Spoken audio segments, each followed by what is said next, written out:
From Hollywood, welcome to Starlight Mystery Theater. Mathew Slade, private investigator. We invite you to take your seat as Slade unfolds a case of murder.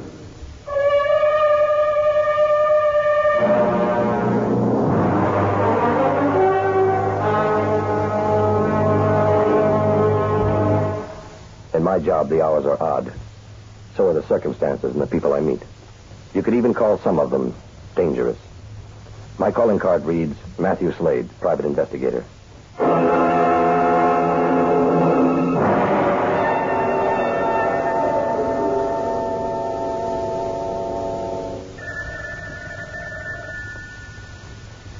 Hello? Have you notified the police? I see. All right, suppose we talk about it. I'll be right over. It was a woman. She had a problem. I was the guy she'd selected to solve it. I picked up my hat and coat, turned the knob on the door of my private office, walked through the reception room and out into the hall. I took the single flight of stairs down into the landing at twos, strode through the doorway and out into the street. It was raining. I pulled the collar of my coat up as the rain started to drip off my hat. I headed for the parking lot. Good evening, Mr. Slade. You ready to go home? Not yet, Jose. I got a job to do. Well, must be a very important case for you to be out on a night like this. Yes, very important. It involves a dead man. I drove off the lot and headed for 43 Meadowbrook Crescent, a 12-minute drive from my office. Meadowbrook's on the east side of town, a fashionable area for the society set. The clock on my dash panel read 8:45 as I drove through the impressive gateway and up the gravel drive to a white mansion. I'd known the victim. His name was Miles Regan. He'd hired me several months ago to trace a rare coin. That was an easy job. We'd only met twice, both times in my office. Now, I was to meet him again. Only this time there wouldn't be much of a greeting, not in his condition. Suddenly I felt uneasy. I thought of turning back. I couldn't stop now. My super-curious mind had to find out why Regan's wife was calling me instead of the police. As a bolt of lightning streaked across the sky, I could see the outline of the house. The place was in darkness. I stepped on the brake. Before I had time to turn the motor off, the front door opened and Marion Regan stepped out into the porch. What took you so long? It's a bad night, Mrs. Regan. Would you mind shining that flashlight off my face? Oh, I'm sorry. Come in. Where is he? In the living room. Through here, Mr. Slade. What happened to the lights? They went off just after I called you. The power lines must be down. It's pretty black in here. Doesn't it frighten you? Nothing frightens me now. Not after what I've been through. He's over there by the fireplace. Let me have the flashlight. Yeah, shot through the heart. Is this your husband's gun? Yes. It was an accident, Mr. Slade. Well, suppose you tell me all about it. Yes, only let's get out of this room. We can talk in the library. There's a couch over by the window. We can sit there. Mind the table, Mr. Slade. Oh, thanks. All right, now let's have it from the beginning. Yes, from the beginning. It all started around 2 o'clock this afternoon. We were in the other room. Miles was sitting at the desk writing. I was on the couch listening to the radio. That concludes our program of Symphonic Rhapsodies. For the next 15 minutes, the piano melodies of William Bryan.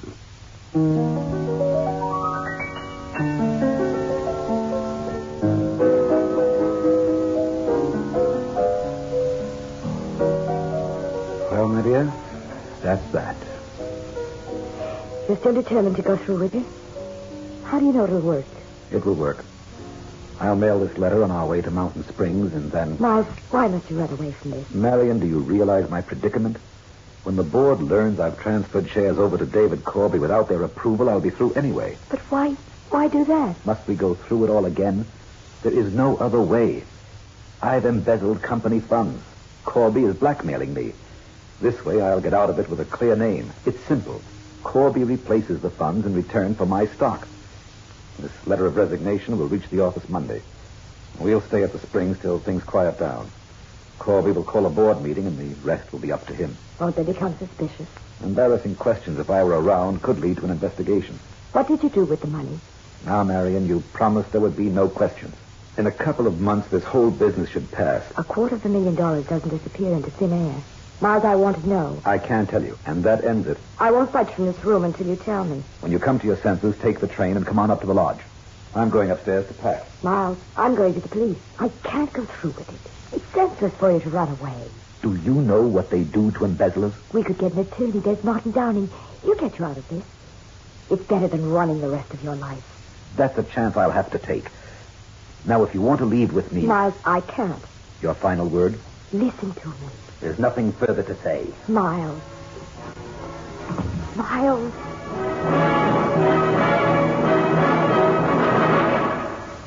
I'd like a cigarette if I may, Mr. Slade. Oh, the lights. They must have repaired the power lines, thank heaven. Thank you. What do you know about David Corby? He's head of the legal department and a member of the board of directors. He's an ambitious man. What happened after your husband left the room? I decided to call on David Corby to see if he'd listen to reason. I pleaded with him, begged him to give Miles a chance. He wouldn't listen. He said Miles deserved what was coming to him. Where does this Corby live? Savoy Towers apartment, Snob Hill.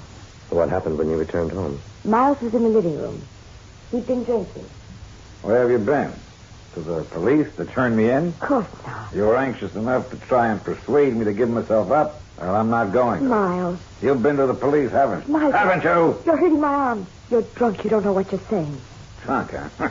I'll show you how drunk I really am. Miles, put that gun down. Try to send me to jail. Listen to me. I haven't been to the police. I wouldn't. Stay back. Now, get back, I tell you. Give me the gun, Miles. Let go of my wrist. I told you to stay back.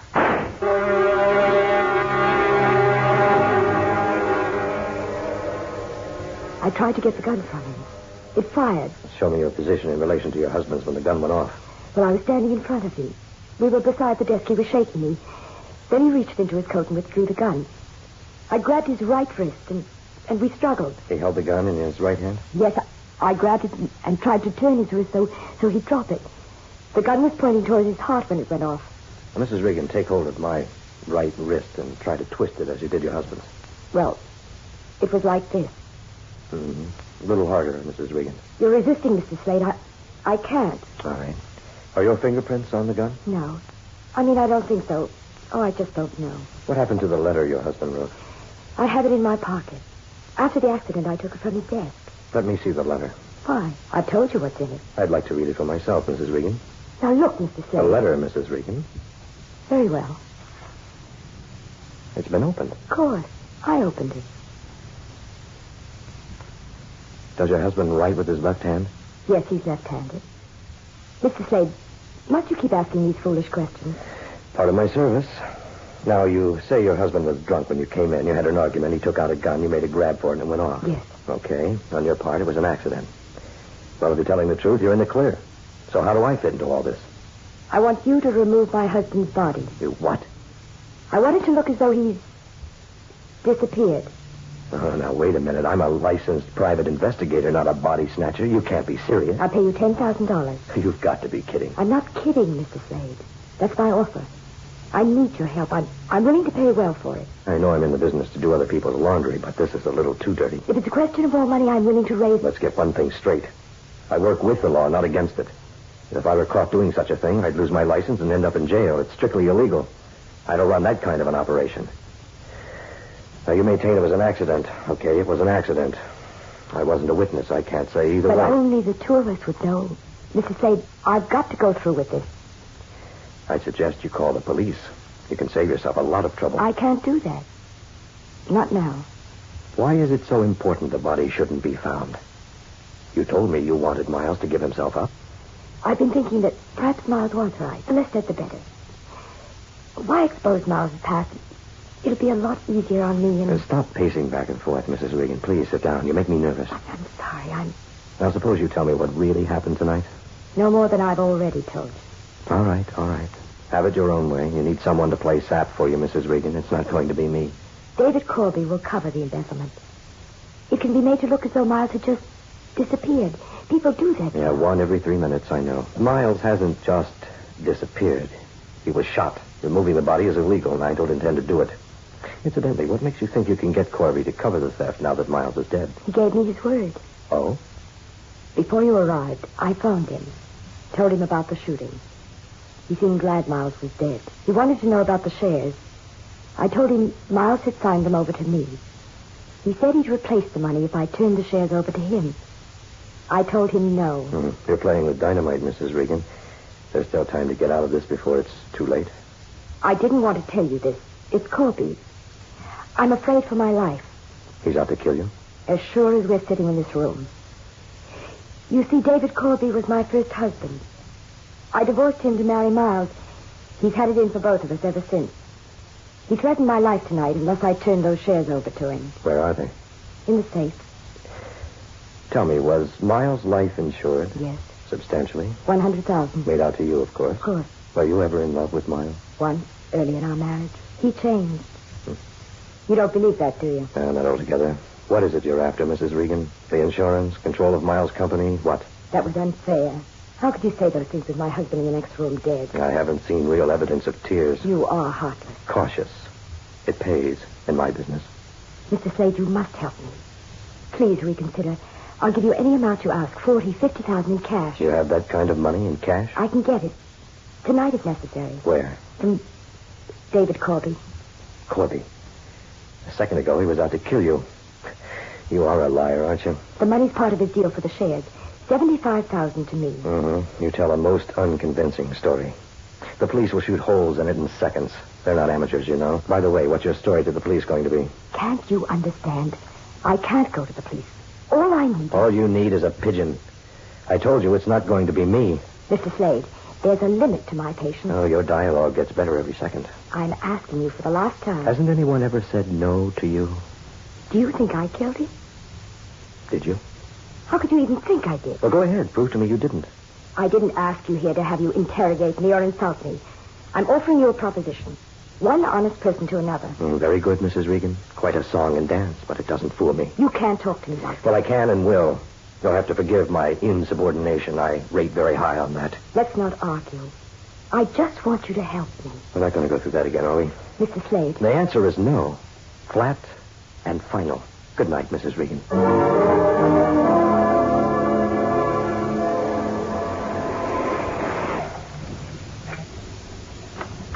Park it, Jose. Yes, sir, Mr. Slade. You're going to be working long? A couple of hours, some paperwork to clear up. Hey, what happened with that case you were just on? An accident, Jose. At least that's what the lady called it. An accident.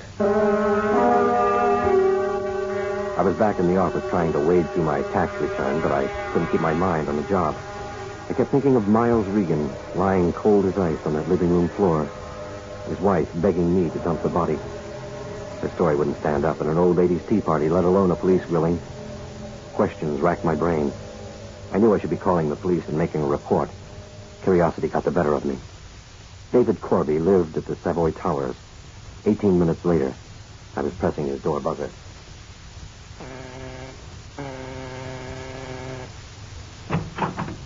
Yes, Corby. Who? David Corby, the gentleman with the blackmail racket. You said what? You hard of hearing? Who are you? A Shalmus, private, the name Slade.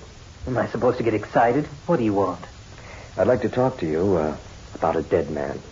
You ritzing me or something? If I am, I'm not aware of it. You've got the wrong party. Now, if you don't mind, investigate somewhere else. Marion Regan says you were blackmailing her husband. She offered me $50,000 to dump the body. Your $50,000. Well, are we going to stand out here in the hall all night and tell the neighbors about it? You'd better come in. Now, suppose we start from the top. You might ask Mrs. Regan to come out from behind those drapes. She'll get awfully tired standing there all night. You're very observant, Mr. Slade. It didn't take you long to get here. Get to the point before I call the police. Police? A blackmailer calling the police. For your information, I have a high standing in this town. A respected businessman. So was Al Capone, according to him. Probably the reason they locked him up. Who's been writing your material, Slade? It's cute. Oh, that.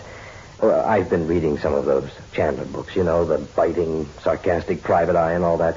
Just trying it on for size. Now, let's cut out the babble. Who really killed Miles Regan? Well, look, Slade, the gun went off. It was an accident. Then notify the police and no problem. You're the one creating a problem. That's because I can be pulled in as an accessory after the fact. And I don't intend letting you two saddle me with that. What is it you want out of this? More money? Stock in the company? Miles Regan was a client of mine. There's such a thing as ethics in this business. You may not have heard of it. When a client is bumped off and you have an idea why, you're supposed to do something about it. It's as I told you earlier, an accident. Then why dump the body? To save the shame and embarrassment. To protect Miles's name. Oh, bravo, Mrs. Regan. Oh, I especially like that little throb you got in your voice when you got to his name. That was very good. But it won't fool the police. When they start working on you, you'll crack in short order, and so will Corby. Where's the motive? They'll pick one to suit them. They're very good at that. Why don't you put in with us, Slade? You could make yourself some money. Illegal money. So we're bending the law a little. It's done every day. You don't really need me to get rid of a dead body, and you know it. For $500, you could hire a two-bit hood. You need a pigeon. Someone to take the rap. Someone who'd look good at the police, whom they could put through the ringer. You thought you could buy me. While I was disposing of the body, Mrs. Regan would be calling the police, and they'd catch me in the act. It's too bad you counted on me as being dishonest. It just might have worked. I like the way you figure things out. Oh, there's much more. Please go on. I don't think it was Mrs. Regan who killed her husband. Interesting.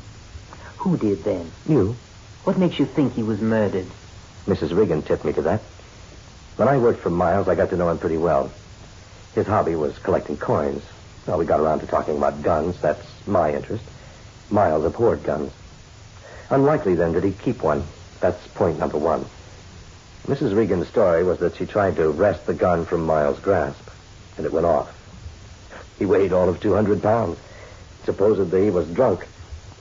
Now, when Mrs. Regan enacted what happened, she barely had the strength to lift my arm, let alone twist it. Highly unlikely she'd have been able to twist the arm of a violent, drunken man twice her size. Mr. Slade. Let me finish, Mrs. Regan. I won't stand here and let you make these insinuations. No harm, Miriam. Let him go on. Now, you told me your husband held the gun in his right hand. And later you told me he was left-handed. Then you told me about the hurried trip to see Corby. I think Miles changed his mind. He was going to the police. That meant you both had to work fast. Now, as I see it, Corby came back to the house with you. Well, Regan, have you got those share certificates signed? No, and I'm not going to sign them. Not over to you. I've changed my mind. What do you mean you've changed your mind? We had a deal. Not anymore. I'm going to own up to what I've done. Well, that's not being very smart, Miles. You know I'll never let you get away with it. I expect you'll try. But that doesn't bother me.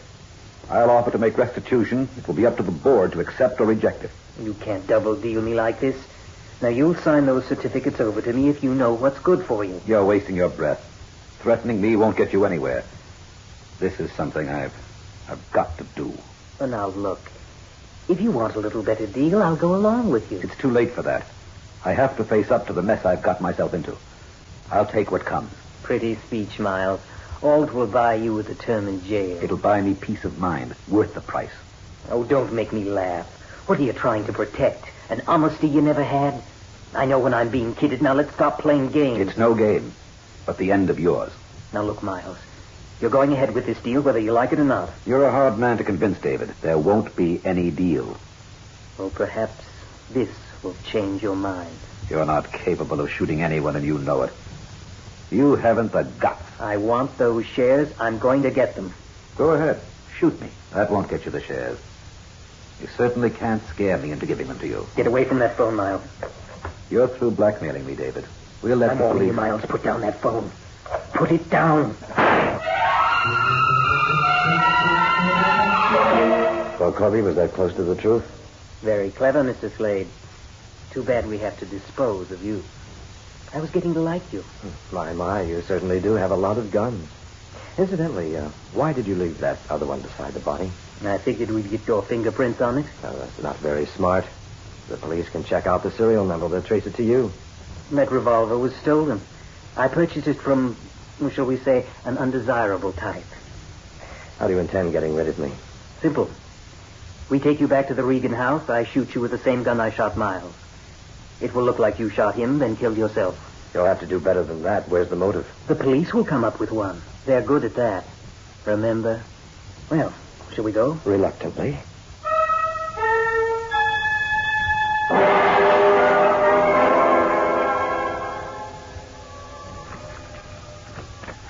It's unlocked. I thought I'd locked it before I left.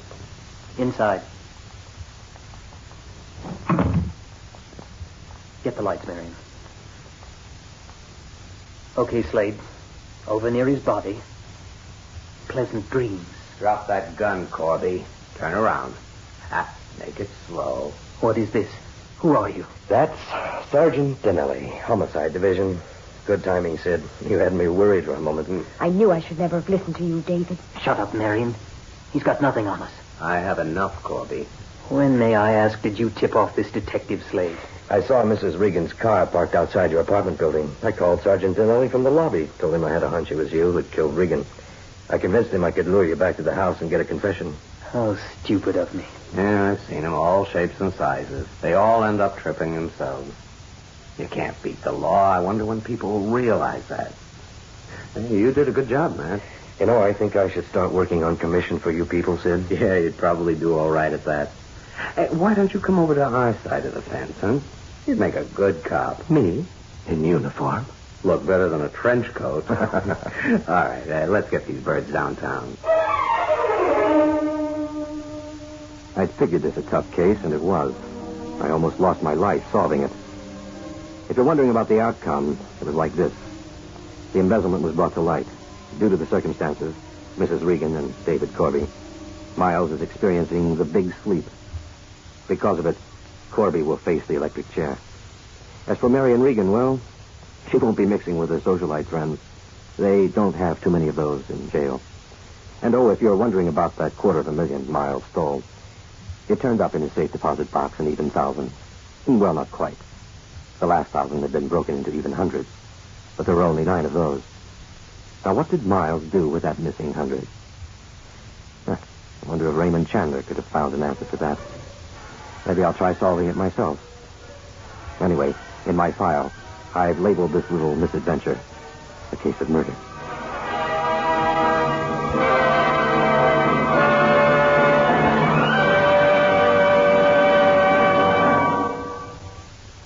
This is the United States Armed Forces Radio and Television Service.